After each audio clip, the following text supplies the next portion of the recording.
அன்பான பிள்ளைகளே, இன்றைக்கு சந்தோஷமாக நான் உங்களை சந்திக்கிறேன்.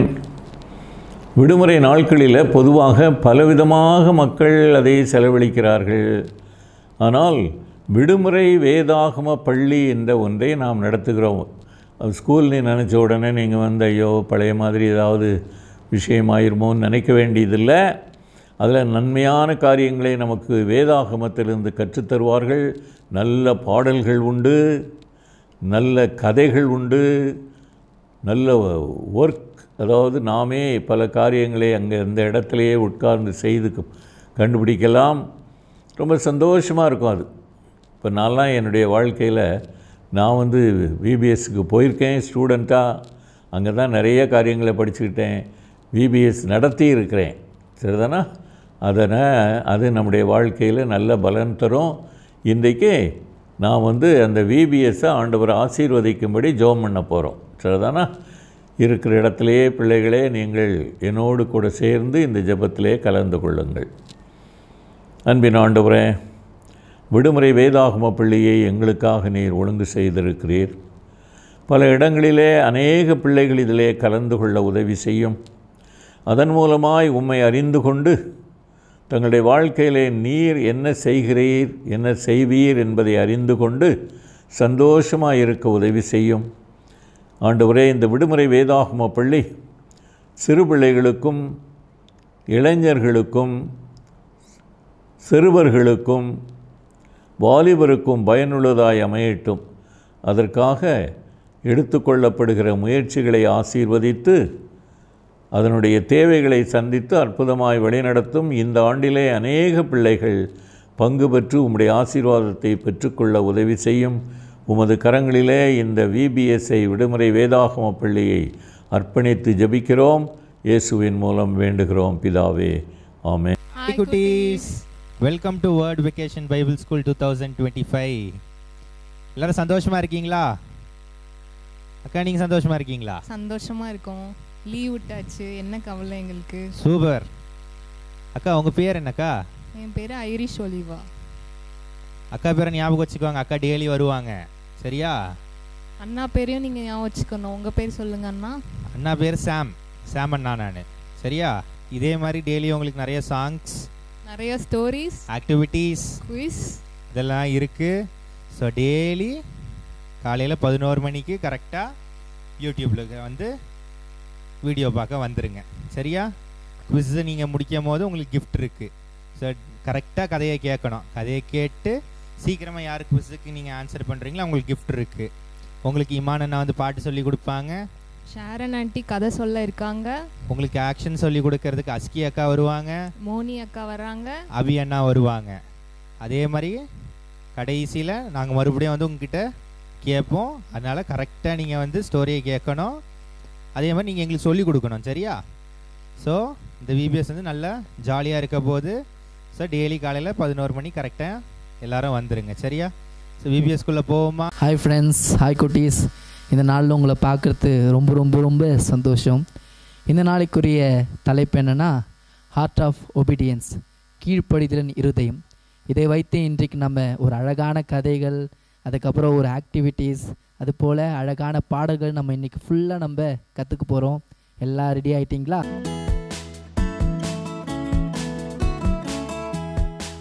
சரி, இன்னைக்குரிய ஒரு அழகான பாடல் நம்ம கேட்போமா? அந்த பாட்டை கேட்ட உடனே நம்ம அழகான டான்ஸையும் நம்ம கற்றுக்க போகிறோம். எல்லாம் ரெடி ஆகிட்டிங்களா?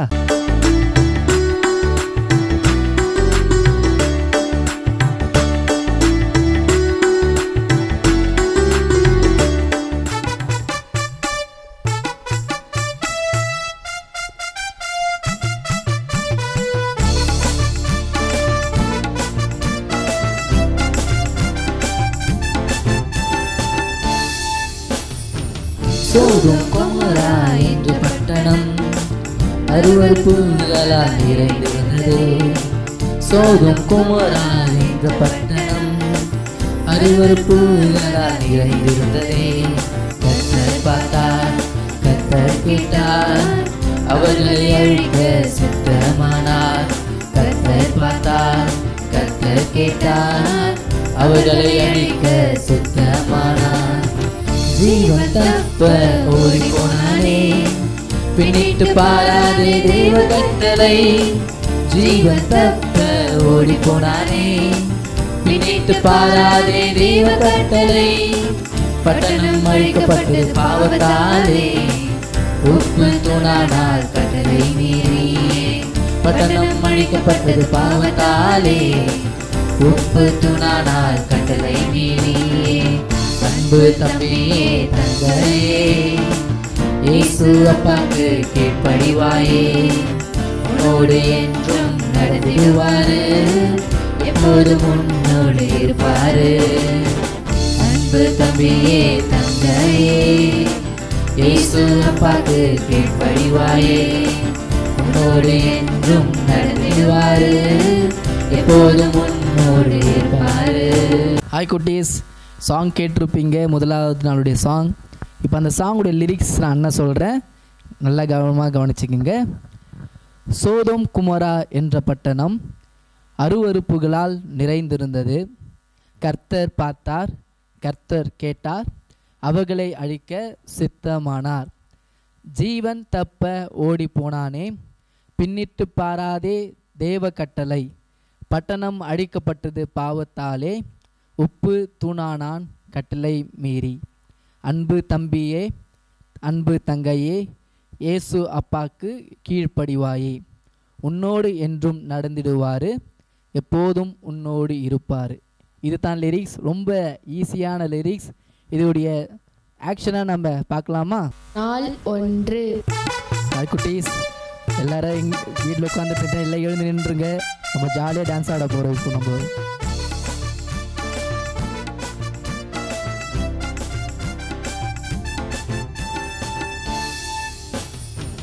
சோதோம் குமரா என்ற பட்டணம் அருவருப்புகளால் நிறைந்திருந்ததே. சோதோம் குமரா என்ற பட்டணம் அருவருப்புகளால் நிறைந்திருந்ததே. கர்த்தர் பார்த்தார், கர்த்தர் கேட்டார், அவர்களை அழிக்க சித்தமானார். கர்த்தர் பார்த்தார், கர்த்தர் கேட்டார், அவர்களை அழிக்க சித்தமானார்.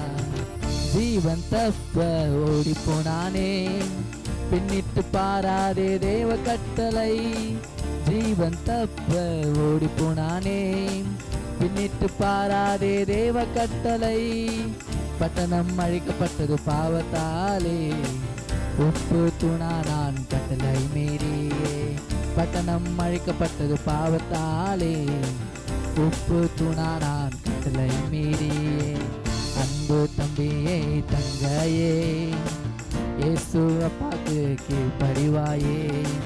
உன்னோடு என்றும் நடந்திடுவாரு, எப்போதும் உன்னோடு இருப்பாரு. அன்பு தம்பியே தங்கையே, இயேசு அப்பாக்கு கீழ்ப்படிவாயே. உன்னோடு என்றும் நடந்திடுவாரு, எப்போதும் உன்னோடு இருப்பாரு.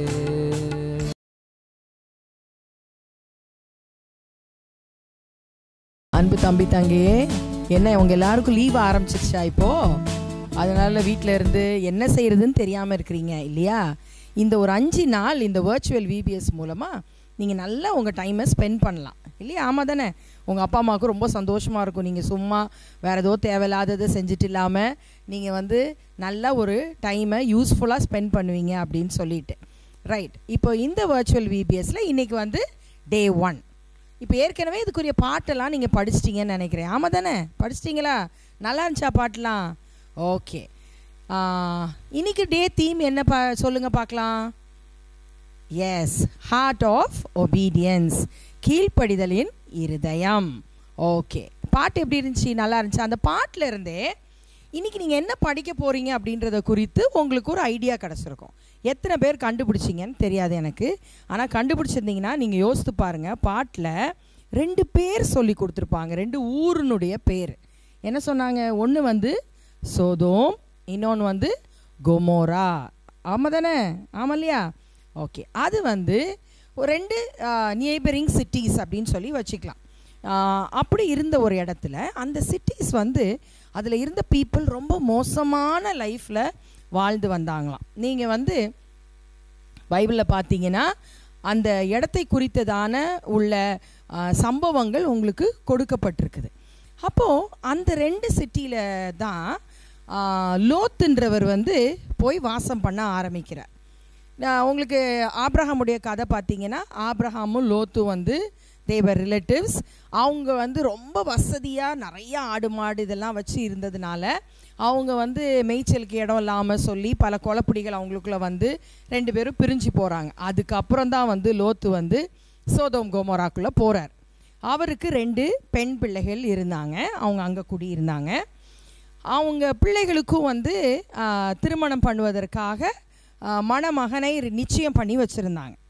அப்போ இப்படி இருக்கிற சூழ்நிலையில் ஒரு நாள் அந்த பகுதியில் ரொம்ப மோசமான ஒரு லைஃப் ஸ்டைலில் மக்கள் வாழ்ந்து கொண்டிருக்காங்க அப்படின்றது தெரியும் பொழுது தேவன் என்ன செய்கிறார் அப்படின்னு சொன்னால், அந்த சிட்டியை அழிக்கணும்னு தீர்மானிக்கிறார். ஏன்னா அந்த பாவமான அந்த பகுதியில் உள்ள மக்கள் இருப்பது ஆண்டவருக்கு பிடிக்கலை. அதனால அந்த 2 நகரத்தையும் அழிக்கணும் அப்படின்னு சொல்லி தீர்மானத்தை ஆண்டவர் செய்து தூதர்கள் அனுப்புகிறார். தேவனுடைய மக்களை அனுப்பி இந்த இடத்துல உள்ள ஆண்டவருக்கு பிரியமானவர்களை பாதுகாப்பதற்காக அவர் அனுப்பி விடுறாங்க. அப்போ இங்கே லோத்து சொன்னேன் இல்லையா, லோத்து அங்கே குடும்பமாக இருக்காருன்னு. அந்த வந்த தூதர்களை லோத்து தன்னுடைய வீட்டிற்குள்ளாக அழைத்து அவர்களுக்கு உபசரித்து சாப்பாடெல்லாம் கொடுத்து அவங்கள கவனிக்கிறதுக்கு உள்ள வீட்டுக்குள்ளே வச்சுருக்கார். அந்த நேரத்தில் அந்த ஊரில் உள்ள மக்கள் கதவை வேகமாக தட்டுறாங்க. லோத்து லோத்து கதவை தர அப்படின்னு சொல்லிட்டு. அப்போ இவர் கேட்குறாரு, என்ன விஷயம் அப்படின்னு. இல்லை 2 பேர் அவங்க கொஞ்சம் பேர் உங்கள் வீட்டுக்கு வந்திருக்காங்க இல்லையா, அவங்கள நீ வெளியே விடு அப்படின்னு சொல்லிட்டு. அப்போ லோத்துக்கு நல்லா தெரியும் அவங்க ஏன் அதை சொல்கிறாங்கன்னு. காரணம் என்னென்னா, அந்த மக்கள் தவறான வாழ்க்கையிலே பாவமான வாழ்க்கையில் இருந்ததுனால இவருக்கு வந்திருந்த இந்த விருந்தாளிகள் போன்ற மக்களை வெளியே விட சொல்லி கேட்குறாங்க அப்படின்ட்டு. அப்போ லோத்து வெளியில் கதவை சாத்திட்டு வெளியில் நின்று இந்த மக்கள்கிட்ட பேசுகிறாரு. பேசி, இல்லை அவங்க என்னுடைய விருந்தாளிகள், நான் அனுப்ப முடியாது அப்படின்னு சொல்கிறார். உடனே அவங்க இல்லை நீ கண்டிப்பாக அனுப்பணும். அப்போ லோத்து எந்த அளவுக்கு போய் சொல்கிறாருன்னா, என்னுடைய பெண் பிள்ளைகளை கூட நான் உங்ககிட்ட அனுப்பிடுறேன், ஆனால் நீங்கள் அவங்கள விட்டுருங்க அப்படின்னு சொல்லிட்டு. இவ்வளோ தூரம் நடந்துட்டு இருக்கிற நேரத்தில் வீட்டுக்குள்ளே இருந்த தூதர்கள் என்ன பண்ணுறாங்கன்னா, மெல்ல கதவை திறந்து லோத்தை உள்ளே இழுத்துட்டு கதவை சாத்திடுறாங்க. சாத்திட்டு அந்த மக்கள் மத்தியில் ஒரு குழப்பத்தை தேவன் உண்டு பண்ணிடுறாரு. அவங்க கலைஞ்சி போயிடுறாங்க. அப்போது இவங்க தூதர்கள் லோத்துட்ட என்ன சொல்லிடுறாங்கன்னா, நாளைக்கு காலையில் நீனும் உன் குடும்பத்தாரும் இந்த இடத்த விட்டு வெளியில் சீக்கிரமாக காலி பண்ணி போயிடணும். உன் பிள்ளைகளுக்கு நியமிக்கப்பட்ட மருமகன்களை நீ கூட்டிகிட்டு போகணுன்னா போயிரு, ஆனால் சீக்கிரமாக போயிடணும். ஏன்னா நான் தேவன் இந்த நகரத்தை அழிக்க போகிறார் அப்படின்னு சொல்லிட்டு. அப்போ இவர் சரின்னு சொல்லி நியமிக்கப்பட்ட தன்னுடைய மருமகன்கள்கிட்ட போய் சொல்கிறார். இந்த மாதிரி அவங்களாம் சிரிச்சிட்டு, இது என்ன பைத்தியக்காரத்தனமாக நீ பேசுகிற அப்படின்னு சொல்லி அவங்க வருவதற்கு ஆயத்தமாக இல்லை. அப்போ காலையிலே தூதர்கள் திருப்பி இவங்களை அவசரப்படுத்துகிறாங்க, கிளம்பு கிளம்பு கிளம்புன்ட்டு. ஆனால் அவங்களுக்கு ஒரு நிபந்தனை கொடுக்கப்பட்டது. என்ன அப்படின்னு சொன்னால், திரும்பி பார்க்காம ஓடணும் அப்படின்னு சொல்லி. நம்ம அப்பா அம்மா ஏதாவது ஒரு கமாண்ட் நம்மளுக்கு சொல்லுவாங்க, இதை செய்யாத அதை செய்யாதன்னு சொல்லிட்டு எத்தனை காரியங்கள் உங்களுக்கு சொல்லியிருக்காங்க இல்லையா.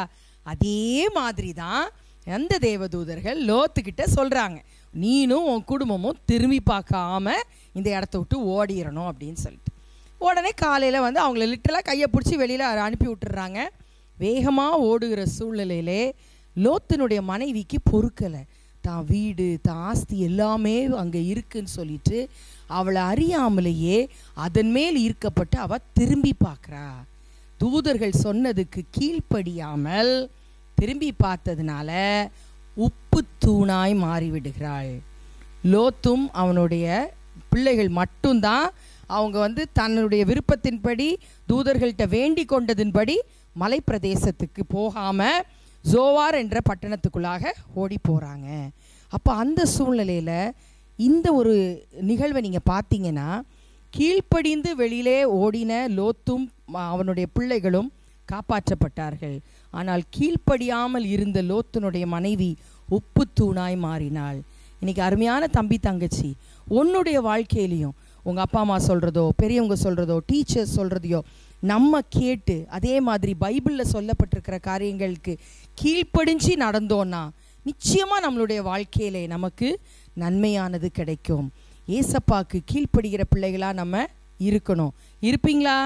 இன்னைக்குள்ள பாடத்துலேருந்து நீங்கள் என்ன படிச்சுக்கிறீங்கன்னா, நம்ம பெரியவர்களுக்கோ அல்லது நம்மளை சுற்றி இருக்கிற ஒருத்தவங்க நம்மளுக்கு ஒரு அட்வைஸ் கொடுக்குறாங்க அப்படின்னா அதுக்கு நம்ம என்ன செய்யணும்? ஆமாம், கரெக்ட், கீழ்ப்படியணும். கீழ்ப்படியும் பொழுது தேவனுடைய ஆசீர்வாதத்தை நம்ம பெற்றுக்கொள்வோம். ரைட், புரிஞ்சுதா? ஓகே, நாளைக்கு ஆண்டி இன்னொரு கதையோட உங்களை வந்து சந்திக்கிறேன். டில் தென் பபாய். ஹாய் குட்டீஸ், இந்த ஃபர்ஸ்ட் டேக்குரிய அழகான வசனத்தை நம்ம கற்றுப்போமா? இன்னைக்குரிய வசனம் என்னன்னா ஏசாயா 1:19. நான் ஆக்ஷன் பண்ணுறேன், என்னோட சேர்ந்து சொல்லுங்க. நீங்கள் மனம் பொருந்தி செவி கொடுத்தால் தேசத்தின் நன்மையை புசிப்பீர்கள். திரும்ப சொல்லாமா? நீங்கள் மனம் பொருந்தி செவி கொடுத்தால் தேசத்தின் நன்மையை புசிப்பீர்கள். ஏசாயா 1:19. நீங்கள் மனம் பொருந்தி செவி கொடுத்தால் தேசத்தின் நன்மையை புசிப்பீர்கள். திரும்ப சொல்லாமா? நீங்கள் மனம் பொருந்தி செவி கொடுத்தால் தேசத்தின் நன்மையை புசிப்பீர்கள். ஏசாயா 1:19.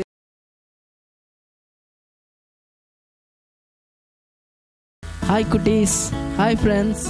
நம்ம இப்போ ஒரு அழகான ஆக்டிவிட்டிஸ்குள்ளே போகிறோம். அண்ணன் ஒரு ஸ்டோரியை உங்களுக்கு சொல்ல போகிறேன். அந்த ஸ்டோரி நம்ம பார்க்கணுன்னா அதுக்கு நீங்கள் ஒரு விஷயத்த செய்யணும். நீங்கள் வீட்டுக்குள்ளே ஓடி போயிட்டு ஒரு A4 ஷீட்டு இல்லைன்னா ஒரு பேப்பரை எடுத்துகிட்டு ஓடி வந்துடுறீங்களா? நம்ம ஒரு ஸ்டோரியே அழகான ஆக்டிவிட்டியோடு இப்போ நம்ம பார்க்க போகிறோம். ரெடியா? ஓகே, எல்லோரும் பேப்பரில் எடுத்து வந்திருப்பீங்கன்னு நம்புகிறேன். இப்போது ஒரு அண்ணனை பற்றி நம்ம பார்க்க போகிறோம். அந்த அண்ணன் பேர் வந்து என்ன பேருனா ராஜு. இந்த ராஜு அண்ணன் எப்படின்னா ரொம்ப பணம் இருக்கும், நல்ல பணக்காரராக இருக்கிறவர். ஆனால் அவர் மனசில் பார்த்தீங்கன்னா சமாதானமே இருக்காது. எதையோ ஒன்றை இழந்தது போலவே அவர் மனசு எப்பவுமே இருக்கும். வெளியே போனாலும் சரி, வீட்டுக்குள்ளே வந்தாலும் சரி, அவர் மனசில் பார்த்தீங்கன்னா எந்த சந்தோஷமும் எந்த சமாதானமும் இல்லாமலே இருக்கும். அப்போ என்ன பண்ணார் தெரியுங்களா? அவர் என்ன பண்ணார், அவருடைய ஃப்ரெண்ட்ஸ் கிட்ட போனார். அவருடைய ஃப்ரெண்ட்ஸ் கிட்ட போயிட்டு, டேய் எனக்கு எல்லாம் இருக்கு என் கையில், ஆனால் என் மனசில் சமாதானமே இல்லைடா, நான் என்னடா பண்ணுறது அப்படின்னு கேட்டார். அப்படி கேட்கும்போது ஒரு ஃப்ரெண்டு ஒரு அழகான ஐடியா கொடுத்தான். என்ன ஐடியானா, டேய் உங்ககிட்ட பணம் இருக்குது, பொருள் இருக்குது, எல்லாம் இருக்குது, ஆனால் உங்ககிட்ட ஒரு படகு அப்படின்னு ஒன்று இல்லை. ஏன்னா உங்ககிட்ட படகு இருந்துச்சு, ஒரு ஷிப்பு உங்ககிட்ட இருந்துச்சுன்னா நீ என்ன பண்ணலாம், நடு கடலில் போயிட்டு நீ அழகாக அந்த இடத்துல இருக்கிற மீனை பிடிக்கலாம், அழகாக அங்கே இருக்கிற மேலே இருக்கிற சூரியனை பார்க்கலாம், அங்கே இருக்கிற ப்ளூ கலரில் இருக்கிற ஸ்கையை பார்க்கலாம். அப்படி எல்லாத்தையும் நீ பார்த்துட்டு சுற்றிட்டு நீ வரும்போது உன் மனசு ரொம்ப சந்தோஷமாக இருக்கும் அப்படின்ட்டு அந்த ஃப்ரெண்டு சொன்னான். உடனே இந்த ராஜு என்ன பண்ணார், ஓடி போயிட்டு ஒரு அழகான ஒரு போட்டை வாங்கினார். ஒரு அழகான போட்டு வாங்கிட்டு இந்த ராஜு அண்ணன் என்ன பண்ணாருன்னா உடனே அந்த போட்டை எடுத்துட்டு அந்த கடலுக்குள்ளே போக ஆரம்பித்தார். கடலுக்குள்ளே 1 கிலோமீட்டர் போனார், 2 கிலோமீட்டர் போனார். அங்கே போயிட்டு அங்கே இருக்கிற எல்லா மீன்களையும் பிடிக்க ஆரம்பித்தார். மீன்களை பிடிச்ச உடனே ஒரு பக்கம் கொஞ்சம் சந்தோஷம் வர ஆரம்பிச்சது.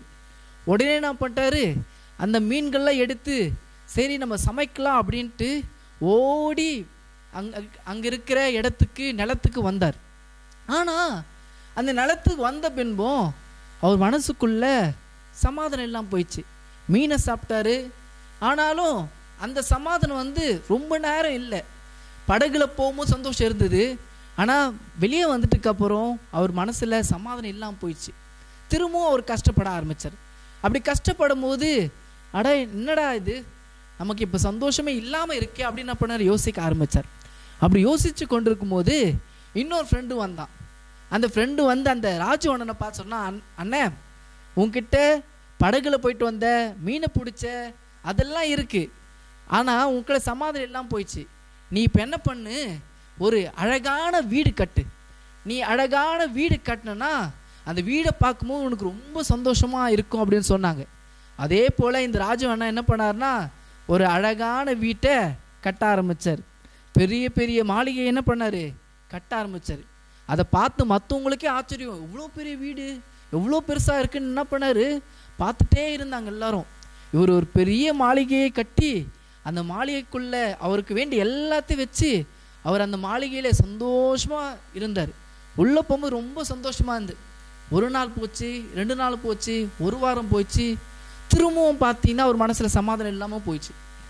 ஒரு பக்கம் என்னடா அது, படகு இருந்தால் நம்ம சந்தோஷமாக இருப்போம்னு சொன்னாங்க, படகும் இது பண்ணோம், ஃபிஷ்ஷும் நம்ம பிடிச்சோம், ஆனால் சந்தோஷம் இல்லாமல் போயிடுச்சு. வீடு கட்டினா சந்தோஷமாக இருக்குன்னு சொன்னாங்க, வீடு கட்டியும் சந்தோஷம் இல்லாமல் போயிடுச்சு. அப்படின்னு என்ன பண்ணார், மனசு வருத்தத்தில் என்ன பண்ண ஒரு பக்கத்தில் இருக்க ஒரு பாறையில் போயிட்டு உம்முன்னு உக்காண்ட்ருந்தார். அப்படி உக்காண்ட்ருக்கும் போது ஒரு பாஸ்டர் ஒருத்தர் அங்கே வந்தார். வந்து அந்த ராஜவண்ணனை பார்த்து, அண்ணா ஏன்னா நீங்கள் இப்படி உட்காந்துருக்கீங்க, என்னாச்சு உங்களுக்கு, ஏன் கவலையாக இருக்கீங்க அப்படின்னு சொன்னாங்க. அதுக்கு அவர் சொன்னார், அண்ணா நான் படகு வாங்கினேன் ஆனால் சந்தோஷம் இல்லை, வீடு வாங்கினேன், வீடு அழகான வீடு கட்டினேன் ஆனால் சந்தோஷம் இல்லை, இப்போ நான் என்ன பண்ணுறதுனே எனக்கு தெரியலையே அப்படின்னு என்ன பண்ணார் அந்த ராஜு அண்ணன் சொன்னார். அப்போ அந்த பக்கத்தில் இருக்க அண்ணன் சொன்னார், உங்ககிட்ட இது எல்லாம் இருக்கலாம், ஆனால் இது எல்லாமே ஏதோ கொஞ்ச நாளைக்குரிய சந்தோஷம்தான், கொஞ்ச நாளைக்குரிய நிம்மதி தான், ஆனால் உனக்கு ஒரு உண்மையான ஒரு சந்தோஷத்தை நான் சொல்லட்டுமா அப்படின்னு கேட்டார். அதுக்கும் அந்த ராஜவண்ண சொல்லுங்கண்ணா அப்படின்னு சொன்னார். முதலாவது நீங்கள் செய்கிற விஷயம் என்ன தெரியுங்களா, உங்களுக்கு அந்த படகு மேலே இருக்க ஆசையை நீங்கள் ஃபஸ்ட்டு எடுக்கணும். ஃபஸ்ட்டு உங்களுக்கு படகு மேலே ரொம்ப ஆசை இருந்ததா அந்த ஆசையெல்லாம் எடுத்துருங்க. அடுத்தது உங்களுக்கு அந்த வீடு மேலே இருந்த ஆசையை எடுங்க. வீடு மேலே உங்களுக்கு ரொம்ப ஆசை இருந்து பணத்தை வச்சு வீடு கட்டினீங்க, அந்த வீட்டோட ஆசை எடுங்க. மூணாவது, நீங்கள் பணக்காரன்னு நினச்சிட்ருக்கீங்க பார்த்தீங்களா, ஆனால் அந்த ஆசையும் நீங்கள் எடுக்கணும், பணத்தின் மேலே இருக்கிற ஆசையும் எடுங்க. அதுக்கப்புறம் உங்ககிட்ட உங்கள் ஃப்ரெண்ட்ஸ் எல்லாம் நல்ல பணக்காராக இருக்கிறாங்க, என் கூட எல்லாருமே நிம்மதியாக எல்லாருமே பணத்தோடு சந்தோஷமாக இருக்காங்க யோசிக்கிறீங்க பார்த்தீங்களா, அதையும் எடுங்க. இதை எல்லாம் எடுத்துட்டு நீங்கள் ஒன்று செய்யணும். என்ன தெரியுங்களா, ஏசப்பா கிட்ட நீங்கள் வரணும். ஏசப்பா கிட்ட நீங்கள் வந்து உங்களுடைய மனசில் இருக்க எல்லா விஷயத்தையும், உங்கள் மனசில் இருக்கிற எல்லா கஷ்டத்தையும், உங்கள் மனசில் இருக்க எல்லா நிம்மதி இல்லாத விஷயத்தையும் ஏசப்பாக்கள் சொல்லி, ஏசப்பா நான் உங்ககிட்ட வரேன், நீங்கள் எனக்கு சமாதானத்தை கொடுங்க, நீங்கள் எனக்கு சந்தோஷத்தை கொடுங்க அப்படின்னு கேட்டு நீங்கள் நின்னீங்க அப்படின்னா ஏசப்பா உங்களுக்கு யாருமே கொடுக்க முடியாத சந்தோஷத்தை உங்களுக்கு கொடுப்பார். பைபிள்லையும் அதான் சொல்லி என்ன சொல்லி தெரியுமா, உலகம் கொடுக்கக்கூடாத சமாதானத்தை நான் உங்களுக்கு கொடுக்குறேன் என்று ஏசப்பா சொல்லியிருக்கார். அதனால் ஏசப்பா கிட்ட வாங்க, ஏசப்பா என்ன பண்ணுவார் தெரியுங்களா, சந்தோஷத்தை கொடுப்பார் அப்படின்னு ராஜவண்ணக்கள் சொன்னாங்க. ராஜவண்ணும் அதே போல் ஏசப்பாக்களை போனாங்க. ஏசப்பா கிட்ட போன உடனே அவருக்கு யாருமே கொடுக்க முடியாத, எந்த பொருளும் கொடுக்க முடியாத சந்தோஷத்தை ஏசப்பா கொடுக்க ஆரம்பித்தார். அதே போல் ஃப்ரெண்ட்ஸ், அதே போல் குட்டீஸ், உங்ககிட்ட ஞானம் இல்லாமல் இருக்கலாம், உங்ககிட்ட பணம் இல்லாமல் இருக்கலாம், உங்ககிட்ட நல்ல திறமை இல்லாமல் இருக்கலாம், ஆனால் நீங்கள் ஏசப்பா கிட்ட வந்து, ஏசப்பா எனக்கு உதவி செய்யுங்க, ஏசப்பா எனக்கு வேண்டியதை தாங்க அப்படின்னு கேட்டிங்கன்னா எந்த உலகமே கொடுக்க முடியாத சந்தோஷத்தையும் சமாதானத்தையும் உங்களுக்கு வேண்டியதையும் ஏசப்பா உங்களுக்கு கொடுப்பார். அதனால் ஃப்ரெண்ட்ஸ், இன்னிலேருந்து ஏசப்பாக்களை ப்ரே பண்ணுங்க. ஏசப்பா உங்கள் கூட இருந்து உங்களை ஆசீர்வதிப்பார்.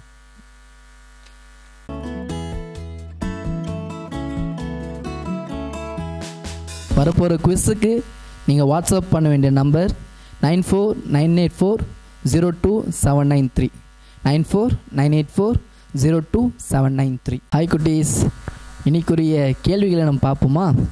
இந்த கேள்விக்குரிய ஆன்சரை நீங்கள் கீழே பார்க்குற வாட்ஸ்அப் நம்பருக்கு நீங்கள் அனுப்பணும். ஃபஸ்ட் அனுப்புகிற 3 பேருக்கு ஒரு அழகான ஒரு கிஃப்ட் இருக்குது. ரெடியா? நம்ம பார்க்கலாமா? டேஷ் மற்றும் டேஷ் சமபூமியில் இருந்த 2 நகரங்கள். டேஷ் மற்றும் டேஷ் சமபூமியில் இருந்த 2 நகரங்கள். இங்கிலீஷில் dash and dash where 2 cities in the plains. ரெண்டாவது கேள்வி, டேஷ் பொல்லாத நகரம் என்று அழைக்கப்பட்டது. டேஷ் பொல்லாத நகரம் என்று அழைக்கப்பட்டது. இங்கிலீஷில் dash was known as the wicked city. Dash was known as the wicked city. மூன்றாவது கேள்வி, லோத்தும் அவனது குடும்பமும் டேஷ் நகரத்தில் சென்றனர். லோத்தும் அவனது குடும்பமும் டேஷ் நகரத்தில் சென்றனர். இங்கிலீஷில் lot and his family moved to the city named dash. நாலாவது கேள்வி, டேஷ் நகரத்திற்கு செல்லும்படி தேவதூதர்கள் லோத்துவிடம் கேட்டுக்கொண்டனர். டேஷ் நகரத்திற்கு செல்லும்படி தேவதூதர்கள் லோத்துவிடம் கேட்டுக்கொண்டனர். இங்கிலீஷில் தி Angeles asked Lot to move to the dash. ஐந்தாவது கேள்வி, லோத்தின் மனைவி டேஷ் ஆக மாறினார். லோத்தின் மனைவி டேஷ் ஆக மாறினார். இங்கிலீஷில் Lot's wife become a dash of dash. Lot's wife become a dash of dash. திரும்பவும் சொல்கிறேன், கீழே இருக்கிற வாட்ஸ்அப் நம்பருக்கு அனுப்புகிற ஃபர்ஸ்ட் 3 பேருக்கு ஒரு அழகான கிஃப்ட் இருக்குது. உடனே உங்களுடைய வாட்ஸ்அப் நம்பரை சேவ் பண்ணி அதுக்கு ஆன்சர் பண்ணுங்கள். ஓகேவா?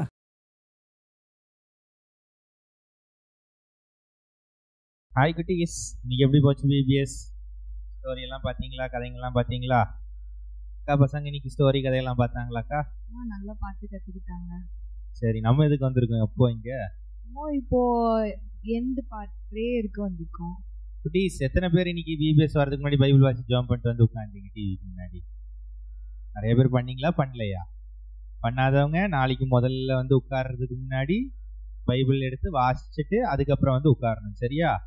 இப்போ அக்கா வந்து உங்க எல்லாருக்காகவும் இப்போ ஜெபம் பண்ணுவாங்க. ஆமா குட்டீஸ், நம்ம இப்போ ப்ரேயர் பண்ண போறோம். எல்லாரும் உங்க இடத்துல வந்து முழங்கால் படிடுங்க.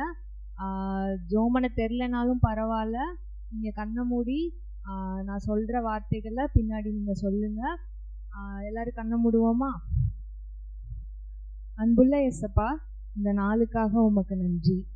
இன்னைக்கும் இந்த வர்ச்சுவல் டே 1ல நாங்கள் கற்றுக்கிட்ட எல்லா சாங்ஸ், ஆக்டிவிட்டீஸ், ஸ்டோரி எல்லாத்துக்காகவும் உமக்கு நன்றி இயேசப்பா. இன்னைக்கு நாங்கள் ஆர்ட் ஆஃப் ஒபீடியன்ஸுங்கிற டாப்பிக்கில் நாங்கள் எல்லாமே பார்த்தோம். அதே போல் எங்கள் ஒவ்வொருத்தருக்கும் கீழ்ப்படிதலின் இருதயத்தை நீங்கள் கொடுக்கும்படியாக ஜெபிக்கிறோம் இயேசப்பா. எங்கள் வீட்டில் இருக்க பேரண்ட்ஸ், டீச்சர்ஸ், ஸ்கூலில், அப்புறம் எங்களுக்கு எல்டர்ஸ் எல்லாரும் அவங்க சொல்கிற அட்வைஸை நாங்கள் கேட்டு அதுக்கு கீழ்ப்படிய எங்களுக்கு கற்றுக் கொடுங்க இயேசப்பா.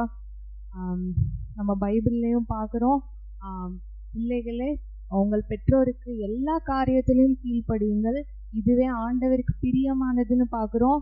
அதே போல் எல்லா காரியத்திலையும் நாங்கள் எங்கள் பெற்றோருக்கு கீழ்ப்படிய, உமக்கு கீழ்ப்படிய எங்களுக்கு உதவி செய்யுங்க இயேசப்பா.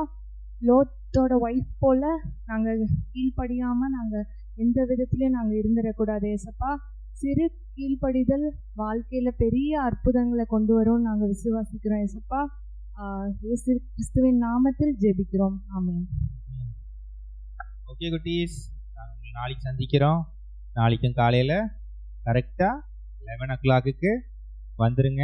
வந்துட்டு பிபிஎஸ் அட்டன் பண்ணிவிட்டு குவிஸுக்கு டக்குன்னு கரெக்டான ஆன்சர் சொல்லிவிட்டு திருப்பியும் அதே இதை கண்டினியூ பண்ணுவோம்.